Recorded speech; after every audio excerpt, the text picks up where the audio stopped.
Welcome to the Culture of You, meaningful dialogue with me and my favorite people. The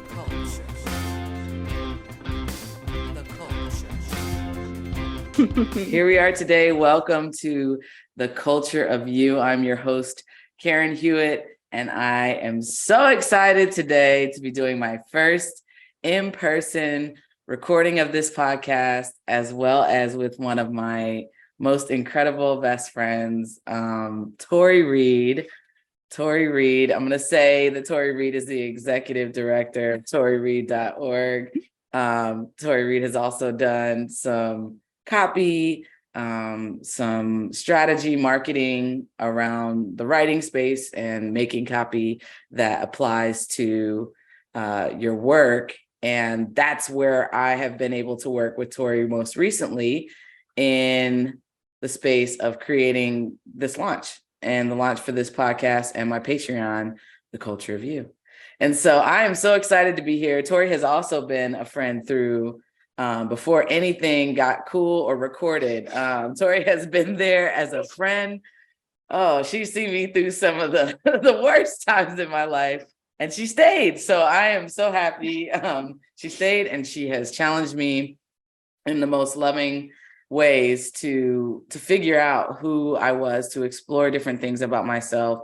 And I'm forever indebted and grateful for you as a friend. But we're going to talk a little bit more professional and that kind of thing. So Tori, maybe define a little bit about what you do and also, what brought you here today. Yeah, absolutely. Thank you. That's an incredible introduction. And likewise, bro, like we've seen each other through some shit. Yes. But no, that's an incredible introduction. My background is in marketing, direct response copywriting. But recently, and I think this is just like the more I worked with clients and the more I realized, you and I were talking about this earlier, I work with clients who are business owners and they're like, oh, I'm struggling to do this. I'm struggling to put myself out there. I'm struggling to do X, Y, and Z. And I ask them why. I'm the kind of person who always asks why. And the why always led back to their relationship with themselves, their relationship with the people around them. It was always relationship oriented. So I found myself giving a lot of advice along those routes. And I've also, you've been present for my journey and starting to explore a lot of that stuff within myself. And so now I'm moving into that space, helping people connect better with themselves and the people around them. It was a very wordy introduction. Did I answer your question though? You absolutely answered my question. So thanks for answering that in a little bit more depth. We've also taken a really wonderful journey down both our individual and then collective neurodivergent paths. So you're going to get really authentic here. As you can see, like I'm sitting up, Tori's leaning back. And what that really means is that we're both showing up in our authentic selves. So like I'm ready to go and that shows up a little differently. Mm-hmm. You'll see us doing different little things and quirks and just take that as love. Like you get to know us authentically here in that space. So we're just going to dive right into it. I know you're not a surface person, so we're just going to dive right into it. So if you had to describe yourself as, we'll do both. So we'll do individually as a vibe, right? So let's say out of the professional space, if you had to define yourself as a vibe, how would you do that? And then if you had to define yourself like professionally as like how you choose to show up, your favorite self, can you tell me maybe some of the things that are going on when you're your favorite self professionally? So take them both as you want. Oh my goodness. Oh, that's such a huge question. I think personally, just the way that I show up in life, like when we're just kicking it and stuff, I think it depends on the space. I show up for the space. If we're just kicking it, there's no work involved. And we're just hanging out, we're having fun. I think my inner child comes out a lot. So I would describe myself maybe as more playful, maybe a little bit more loud, maybe, I don't know, more playful for sure. And then whenever I'm in a space of work, my primary focus, I think, is to focus on just being grounded. I just want to be in the way that I show up with work. And this was true with B2B as well as or the marketing space, as well as the work that I'm moving into now. It's just being grounded and being a safe space for people to receive support. And so I think I focus on that. You included in that safe space? Am I included in that safe space for work? Yes. Okay. 100%. I think so. Most of the time. Nobody's perfect with that though, right? Mhm. I know we were talking the other day at one of my coaching sessions, and you mentioned having like a Buddhist. I mentioned you having a Buddhist vibe, or what I felt like a Buddhist vibe, because I walk in, the incense is going, and the music is probably on lo-fi. And I was like, this is very peaceful. It's giving me Buddhist vibes. What did you say to that? Yeah, that's very true. And that is, I think, one of the ways that I take care of myself. I moved into this space so that I could be able to set that vibe for myself. For me, space, atmosphere is important. And I think I'm starting to relate that more to the autism, because the more peaceful I can keep my space, then the better I'm able to like regulate in it and feel safe and feel at home just within my nervous system without feeling overstimulated. And so It's really important. yeah, 100%. I realize the more at capacity I am, we both have autism. And when I look at the capacity or how much capacity I have, if I don't have a lot of capacity, I can be really irritable. And so it's really important to set the space up for kind of success. Yep, 100%. I completely agree. One of the things that I learned through my diagnosis, so for everybody who's watching, I'm late diagnosed. And one of the things that I realized through my diagnosis is that I'd spent all of my life trying to adapt to all these different environments. And one of the things that diagnosis has given me is the ability to give myself permission to create an environment that's more adapted to me. And it's probably been like one of the most beautiful journeys I've been on, because with every step I take, things get a little bit better. They feel a little bit better in my day-to-day. It's amazing. Absolutely. So let's get into what you've been doing on TikTok. You like low-key just came into the scene like, hey, I'm not your therapist. And that was like your tagline. You're like, I'm not your therapist. And then all of a sudden, next thing we know, Tori's in the friend group talking about, I think Kalani liked the post, or I think, and it was like thousands of people. Like there were thousands of people. There were so many comments. I know you had to take some steps back because of that too, but tell us a little bit about what your not your therapist content looks like. Oh yeah, that was wild. I did not expect for TikTok to kind of that algorithm is gnarly. That algorithm is something else. I definitely didn't expect it to take off the way that it did, but yeah, I just wanted to add opinions. I think that's what it says. I have opinions, you're welcome to use them, not a therapist. That's the whole bio, and that's all it is. And so it started out with me just feeling like I have things to get off my chest. And do you remember when I was doing those little like TED Talks on Instagram? Yes. I would just type them up. I was getting a lot of responses to those. And that would just be me waking up in the morning super early, pacing around, thinking I have this thought that comes to mind and I want to rant about it on Instagram. And people started saying like, no, keep these coming. I like these thoughts. I like what you're doing with this. And then between that and the feedback that I was also getting from my clients, I'm like, I think life is leading me in this direction. I feel called to do this. People are receiving this and I am gravitating towards this. And so I've just been moving more and more into that space. You got some clients too. Yeah. Awesome. They asked me to coach. I wasn't sure about that at first. And then I was like, they kept asking and I was like, I'll try it. It's going really well. I love it. So we talk about modalities, in that space. And I think it's really important to have, a mechanism or tools, right? And I use the adaptive strategies. So that's the fact that we all have adaptive strategies. They protect safety, connection, belonging, and dignity. They're a little more extended version of your fight, flight, freeze response. What modalities or tools or mechanisms have you found to be like kind of your base resource, or what you go back to all the time when you're talking to people about opinions and like where you stand and what frustrates you or what challenges you? I think that there's only that I can think of. Let me know if I'm missing one, but there's only one thing that I can think of that's like a well-defined modality that I find myself pointing people towards in terms of the personal work. And that's IFS, which has been a game changer for me, as you know, or just getting to know your inner child, getting to know, like it's a tool to get to know, to explore your insides. Why do I feel this way? What does IFS stand for? Internal family systems. Thank you. Yeah. Yeah. Which a lot of people also know as parts work. Mm. And so, but that's where, I mean, the inner child, inner teen, these are popular characters right now in some spheres of the internet. And so it's growing in popularity, the idea of reparenting and all that stuff. That's one modality that I reference quite a bit. I can't practice that with anybody, but I do reference it, and it can be an independent practice, and I can support people in discovering their independent practice. As far as other tools and things that I use, I love to refer back to boundaries and compassionate accountability. You know how much I talk about those things all the time. Those are two of my favorite tools. Can you talk about compassionate accountability? Yeah. What do you want to know about? You have a specific question? Where do you find it showing up the most? And like, what is it? Compassionate accountability, I would say, is the ability to let somebody know that they have caused harm, right? Stand firm in that accountability, or to address somebody's actions in whatever way, even if there's no harm involved. But doing so with their experience in mind, right? I think a lot of the time a lot of people resort to blame. I think blame and accountability are two different things. Yeah.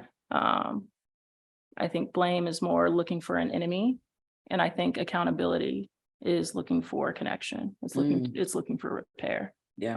And usually that involves some level of compassion, especially for the big, dark, and deep stuff. That involves a lot of compassion and empathy work, just in my experience.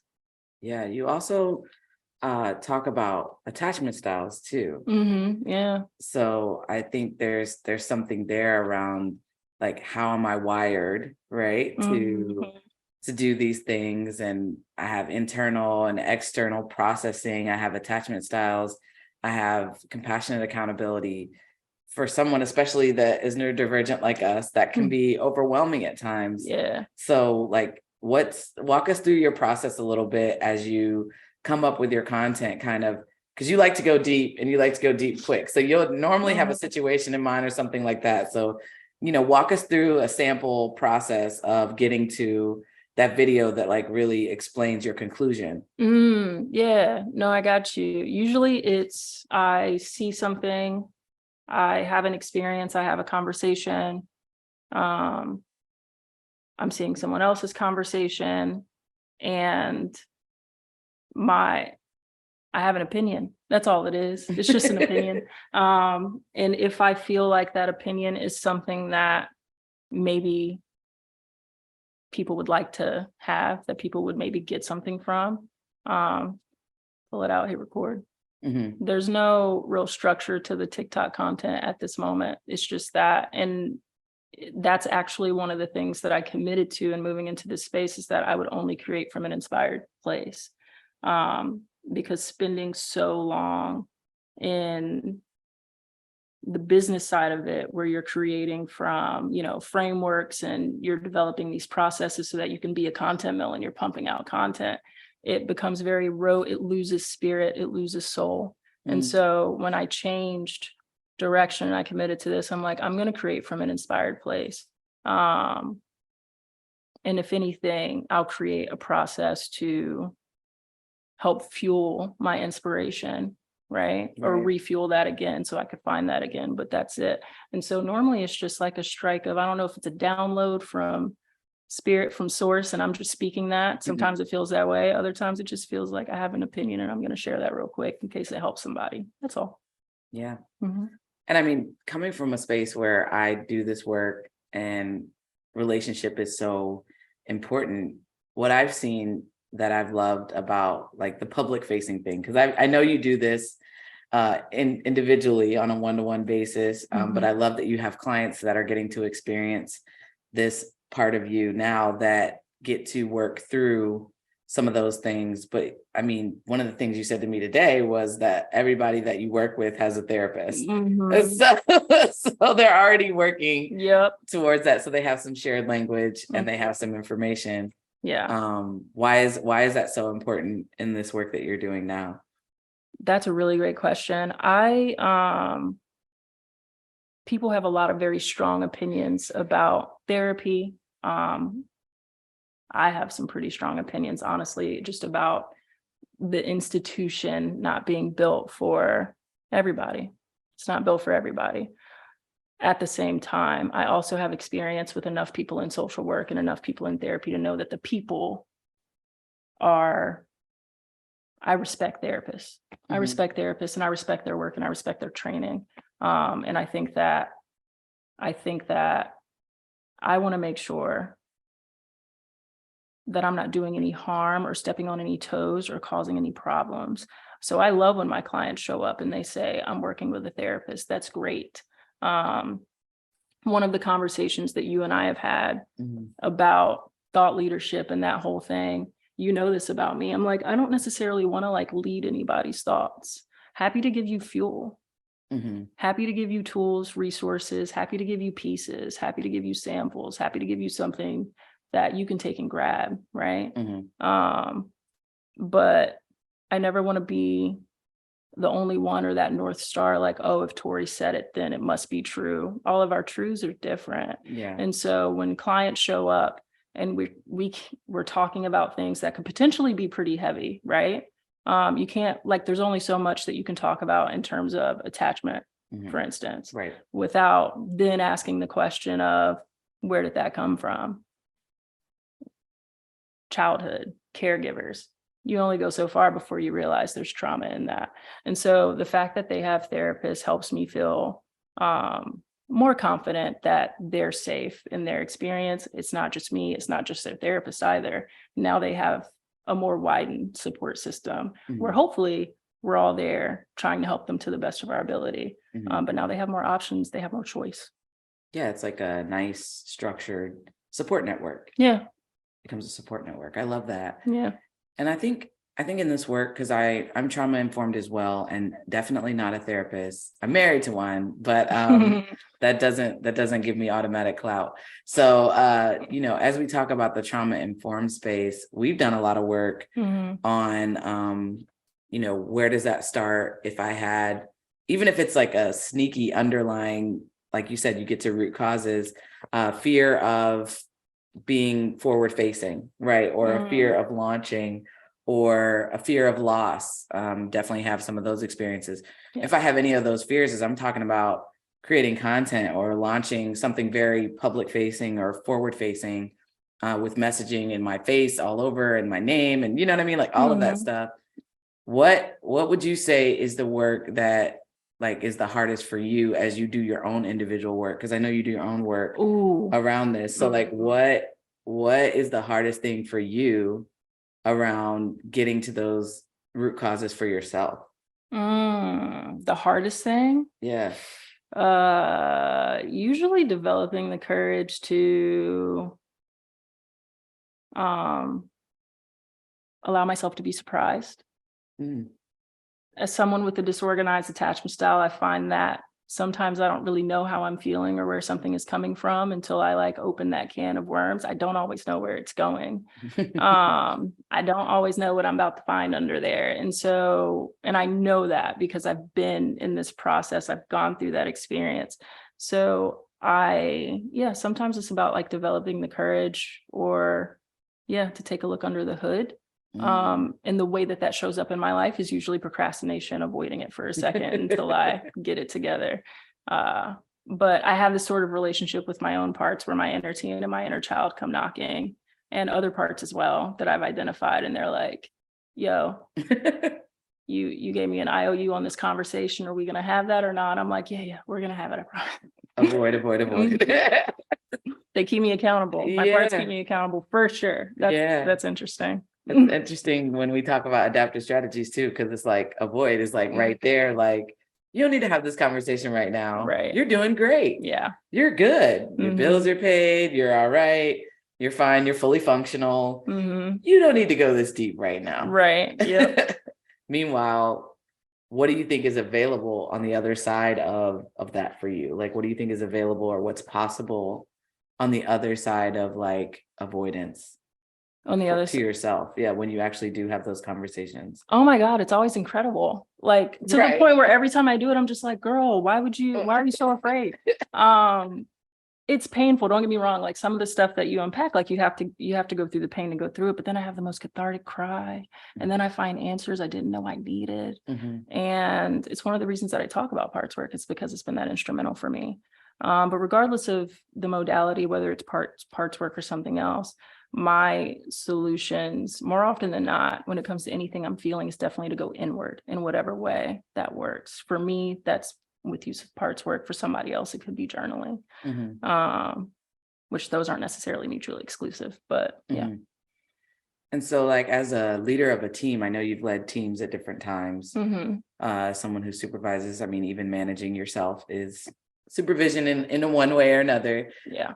How would you say those concepts show up as a leader, or like as someone who possibly people look to for influence, even though you're telling them, you're giving them the Charles Barkley, like, I'm not your role model. Don't do that. I'm human, I'm fallible too. People, when they like what they see or what they like your message, they don't always remember that. Right. But how does that show up as a supervisor and as a leader, especially when you're leading like teams or multiple people? Yeah, I'm definitely someone who believes that any consistent issue that an organization is having is top down. And so I haven't always believed that. And I've been managing since I was much younger, but the last team that I led was my own team with my copywriting agency. And anytime, just kind of as a rule, that any of the team members were struggling or we were struggling with performance or whatever the case was, don't get me wrong, like I believe in holding them accountable for their choices and their behavior, but at the same time, I'm asking myself, is this a training issue? Right? I'm checking that first and foremost. But that's just me. But yeah, I go for, is it a training issue? Is it a process issue? Is it a systems issue? The team member just not performing to standard, that's the last resort for me. I go through everything else first, including is it a me issue? Am I holding on too tight? Am I not giving them enough autonomy? Am I giving them too much autonomy and maybe they're not ready for that yet? Like, am I triggered? And that's why I have a problem with this and it's not that bad. Like I'm asking all of those questions. The last thing I want to do is get to that last step of being like, no, it's them. It's a them issue. They're not a good fit. Yeah. That's the last thing you want to do. You want to try to exhaust all possible, ways to look at the situation and correct it. Yeah. And the problem solve for it. I'm just thinking of what if so many leaders looked at things like this. I mean, but it does require a certain amount of ability to set your ego aside and to interrogate whatever practices are, because whenever we have systems and whenever we have someone who's a leader, there's going to be some hierarchy and like power dynamics that automatically become present in the room. Yeah, absolutely. And it's really important, I think, to be aware of that in my experience. Like I always knew with Shift, I'm like, the writers, they're not going to be open with me the way they're going to be with, like, say, Wes, my project manager. Like they're not going to be open with me the way that they would be with somebody else on the team. And so just knowing that and being able to respect that and give them that space to work as a team, figure it out. Because regardless of how much I want to be like, no, I'm not your boss, I'm another team member, I know you're going to see me how you need to for your survival. Like, I know you're going to see me how you need to. So it's okay. But yeah. So what is your vision, like all those things considered? What is your vision for yourself and community around like healing, repair, thriving? What is my vision? Yeah. What do you think is possible for yourself? Let's start there. For myself? Oof. I'm after like a regulated nervous system and a lot of peace and relaxation, a lot of good, deep conversations and solid, secure relationships and some really good food. Yes. I'm pretty easy to please in terms of vision. Maybe a body of water nearby. In terms of the that's real. Being in the Midwest and all. But in terms of like that's what healing looks like. It feels like being secure in my relationships, secure in my relationship with myself, and being able to relax getting out of survival mode into thriving mode. I think that takes a lot of work to maintain and upkeep, but that's the thought. Yeah. I agree. Mhm. Yeah, I've written like poem after poem about like the music being on, the food always being there, and people being able to move about the space as they want. I think life is a series of dysregulation in our nervous systems to regulation. Yeah. And hopefully we get to regulation more than not, because we can't really stop all the dysregulation from occurring. Nah. But that's where the tools come in, and that's where we're both big time nerds about mechanisms, modalities, and creating that network of support in people, and also like tools and resources. Yeah, that's like really important. So looking at the let's look at a situation, or let's talk more situational. When a situation comes up that maybe is challenging for you, or maybe puts you and your nervous system in a state of dysregulation. Yeah. What do you do? What does it look like? How do you handle drama? And you can answer this as extensively as you want to. You can answer this around friends, around work, around yourself, one-to-one, group, whatever you want. But like, what does it look like when you're dysregulated, and how is that different, like, than you want to show up? How is that different than I want to show up? Yeah. Gotcha. Okay. My biggest weak spot right now that I don't like calling it a weak spot. My biggest focus, my biggest area of attention right now in terms of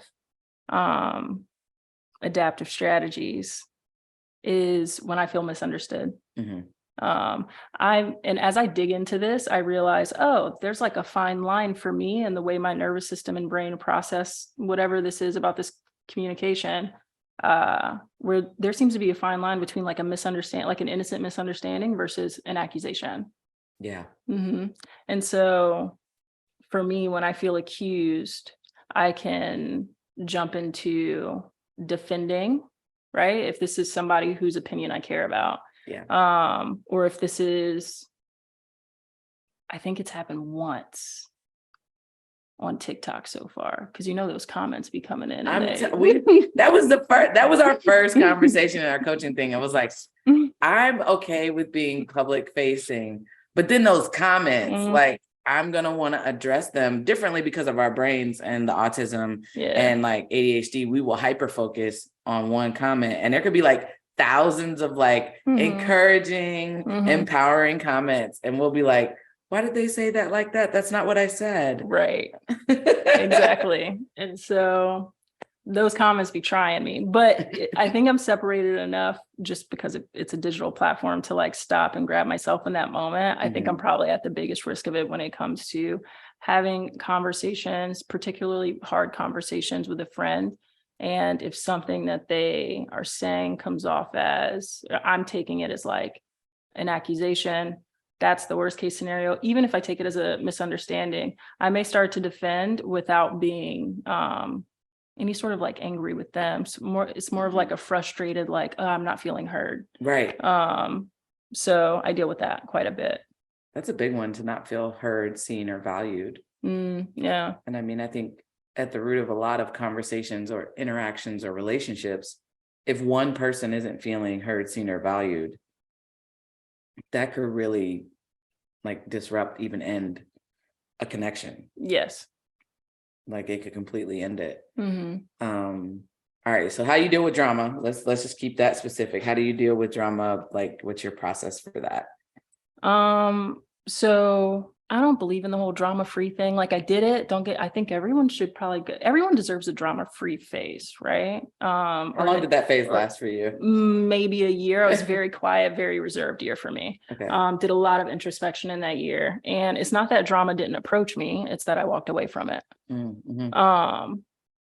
But yeah, I did about a year of that, and I still had work drama, right? Like the universal balance is one way or another, but I didn't do any personal drama. These are opportunities. Right. But it was a cool phase. So now though I'm out of that, I value conflict. Actually, I think that it's really more so about deciding what the drama is that's worth having. Yeah. Yeah. And so as far as my process goes, like that's the first thing I'm like, is this drama worth having? Yay or nay? What are the consequences there? What's the cost? What's the payment? Yeah, there's a cost to everything. Right. For sure. I love that. So now what I want to do is a situational hot seat. So this is, and this will be hard because we know each other really, really well. Yeah. And we generally know what's going on in each other's lives. But I want you to think of a situation that maybe I don't know about. Or if I do, we're going to remove like names. Okay. Right. You know what you've done. So we're going to talk about that at the end. But I want you to present this situation to me and see what I would do. So present as much of the facts as you can. And I will tell you what I would probably do. And then we'll talk about what you did. Okay. I did not have anything prepared for this. Let me see. This is the point, everyone. What would you do if someone who, let's say you had a mentee. Okay. And this mentee, y'all have synergy, right? So the way that you're mentoring them, they receive it, they're open, they're receptive, y'all are able to riff, and they're like thriving with that under that tutelage. And then they make a big life transition. They go through a major change in life. That was their choice in a lot of ways. In some ways, no. But their energy's been different since then, which is okay. They're kind of exploring and figuring out who they are at this point with this big, like it's nothing major that way. But now they're not as receptive. What do you do? Ooh, I mean, I have And mentees in this situation. Like that's what's so interesting. And I think that's always a hard line. I was watching a show. I was watching New Amsterdam. I'll be specific. Ooh, I was watching watching New Amsterdam right now. Wow. Of course we are. We do this. Or we'll be like, are you reading this book or have you read this book? And it'll be like queued up in our audibles. So I was watching New Amsterdam and there was this therapist that was basically ending his relationship with one of his clients. And the client was like, I just feel like every time I talk to you, you know so much about me. He was like, I know everything about you. Is there anything you want to tell me about this experience? Because they just got placed in a foster home. And so the person was like, I just feel like every time I talk to you, I'm still broken because you know all that stuff about me from my past. So I just feel broken. And he was like, this is the time when our relationship has to end. Right. Oh, wow. He's like teared up a little bit, but he's like, you're not broken and you've done a ton of work and I'm always going to be here. And it's time for you to seek new resources or seek a new support system, especially around the psychiatrist. So I think with that, it's a hard line sometimes to determine whether that's there even as an employer. If I feel like there's tension, I'm just going to say, I feel like there's tension here. And I feel like there's tension because I feel like, and I mean, around the taking my advice and stuff, they're not as receptive. If that's the case, then to me, that's good. Like they're starting to think on their own. They don't need my thoughts and opinions and influence to make decisions. So that may mean that there's been some healing in a certain aspect of maybe what we were talking about or what we were working towards. But, I think a lot of it is around, do I feel in my wisdom? Because a mentor to me, they're not paying me. This is just a at-will situation. And if that's the case, then, I mean, I'm going to weigh like some way, because I talk about centering the dignity. It's kind of like you're considering their compassionate accountability. It's like considering their lived experience as well, or whatever they're experiencing now. But I'll give them a chance to kind of unpack that and see if that's something that they're experiencing too. Like, are they experiencing the disconnect that I'm experiencing? Are they feeling the disconnect that I'm feeling, in the sense that maybe I'm not helpful? And in that case, are we wasting each other's time? And maybe we go to from a every other week check-in to a monthly check-in, or, and start there. And then I would gradually, and they call it, in intimate relationships, they call it uncoupling. But like what I would call it is, is there some way that we can kind of uncouple this? Are we staying in this because we're dependent on this and it feels like it's still necessary? But the truth is that you've outgrown maybe this interaction, and maybe my care and support, or how far, maybe you've gone as far as you can go with me guiding you in this dynamic. Right. So, I mean, I would probably explore those things, and I have a tendency to endure a little bit longer than maybe I should. And then I feel like this extreme relief at the end.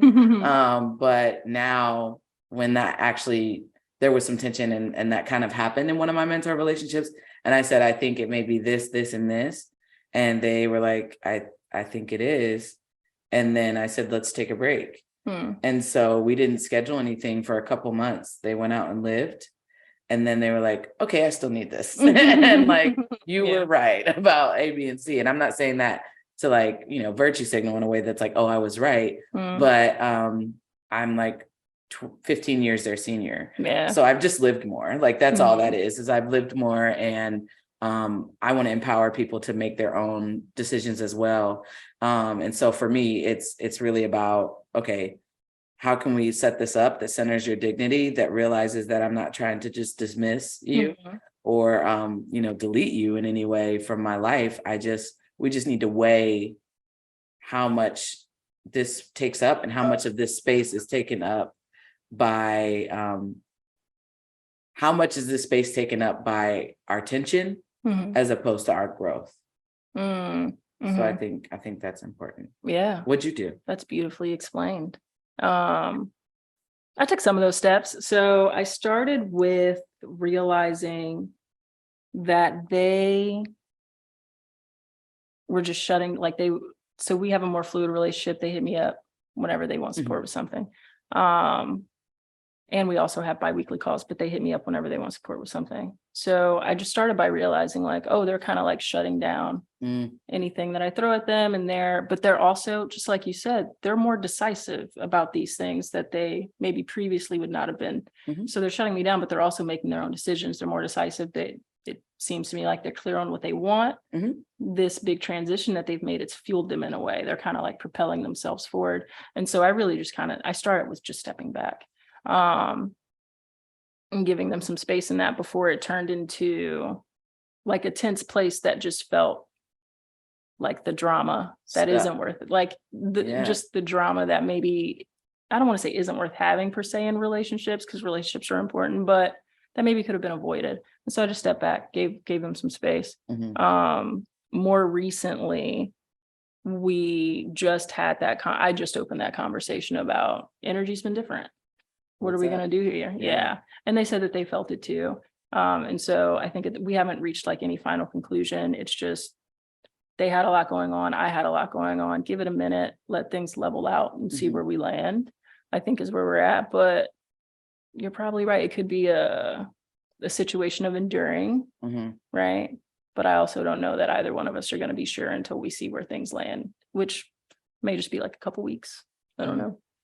Yeah, I also think that a dynamic that I'm also willing to call out that I don't think people are willing to call out too is we're both Leos. So I think that's important to note. And we do have our individual and unique charm about us. But what I will say in that sense is sometimes the attraction changes. So like where somebody wants a mentor and somebody wants a mentor and I'm mentoring you, and then they're like, this is shifting. There's some sort of resistance around that. If it's shifting to like, oh, now I like you, I'm a little dependent on you. Like I like you. That can change a dynamic real quick with the mentor situation, because that's something I have really strong boundaries around. Yeah, I do too. I don't think that's showing up here. Okay. Also, if it was showing up here, I'm not even sure I'd want to talk about it. So we're good. We're good. We're going to keep that moving. Okay, so that's a situational hot seat. Thank you for that. I love that we had some patience with that process, because I think when you have like a really dysregulated nervous system, if something comes up, like people don't spend time weighing the cost or weighing that dynamic. Like you said, like we're choosing conflict to approach resolution, to approach repair and healing. And if we're not in that space where we want to do that, your initial gut reaction can be cut it off. Yeah.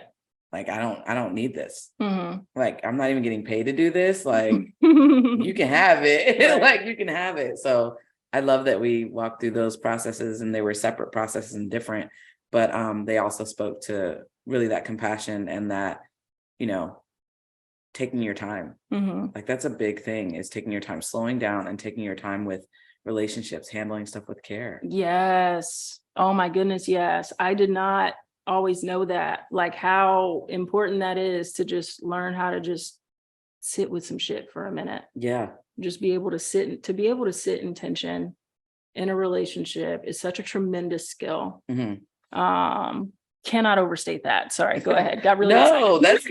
that's fine. Keep talking about it if you want, because I just know, and like I told y'all, my wife's a therapist, and sometimes the hardest thing for me is to sit with her disappointment and not feel responsible for it. Oh yeah, that's a big one. That's a big one. Yeah, You want to talk to that? Sitting with people's disappointment.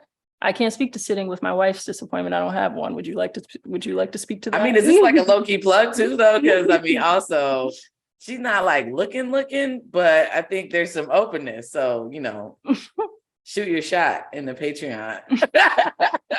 I'll make sure she gets the message. If you don't hear anything, no news is no news. It's not good news. No news is no news. We're busy over here, though. Oh, working. Man. I can only imagine what those messages would look like. Oh my goodness. Oh my gosh, your luscious locks. I'll make you blush a little bit. But yeah. And she just is brilliant. It's so great. Yeah, we'll bromance real quick a little bit there. But I think one of the things that's really important, or what I notice around you being single, is you do have a lot of really intimate friendships. So I think the relationship is really important. Yeah, I very much value my relationships. I think that emotional intimacy, yeah, that's become important to me over time. Vulnerability has become important to me over time. I didn't used to trust it, and I think I also didn't really understand it. Mm-hmm.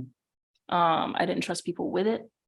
And then I had this conversation with my therapist, who knows exactly how to say some shit to me that just hits the right way that I needed to in that moment. And yeah, 100%. And so we were having a conversation when I was at a time when I was in a more closed off space in terms of vulnerability and emotional intimacy and affection and all kinds of things of that nature. And she asked me what the deal was between me and vulnerability. And I was just like, yeah, I don't like being vulnerable. And she's like, why don't you like being vulnerable? And I'm like, because I don't trust people to respond well to I've been in situations where I've been vulnerable and then people have hurt me in one way or another. They've taken that and they've hurt me in one way or another. And she said, Tori, is it that you don't trust other people to react the way that you would like for them to, or is it that you don't trust yourself to be able to handle it?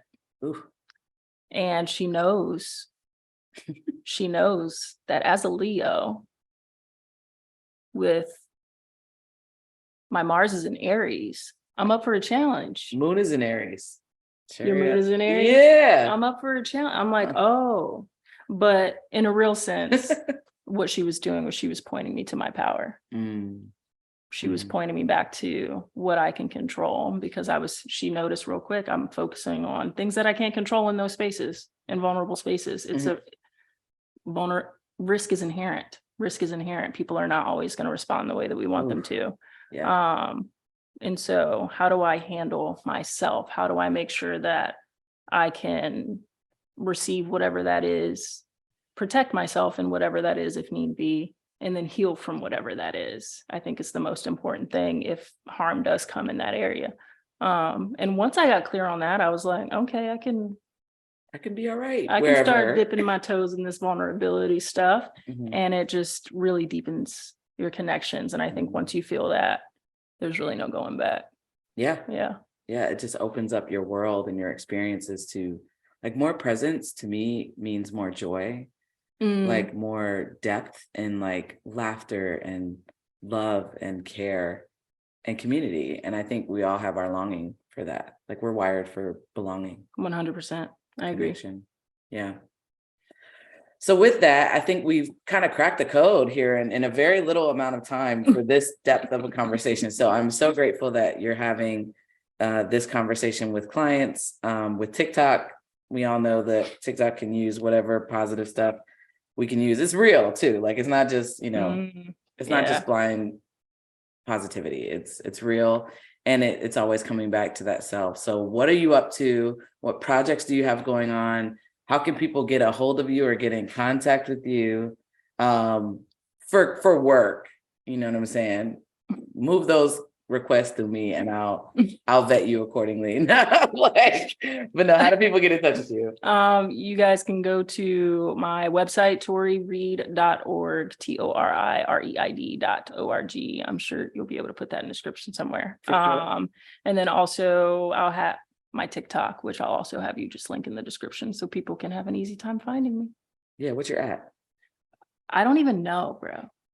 I know, mine's like Karen Marie 2121. It's like, I'm like, I don't know. I don't know if it's my name, but I don't know if it's like the Tori Reid. Oh. Because it couldn't be like just my name. Right.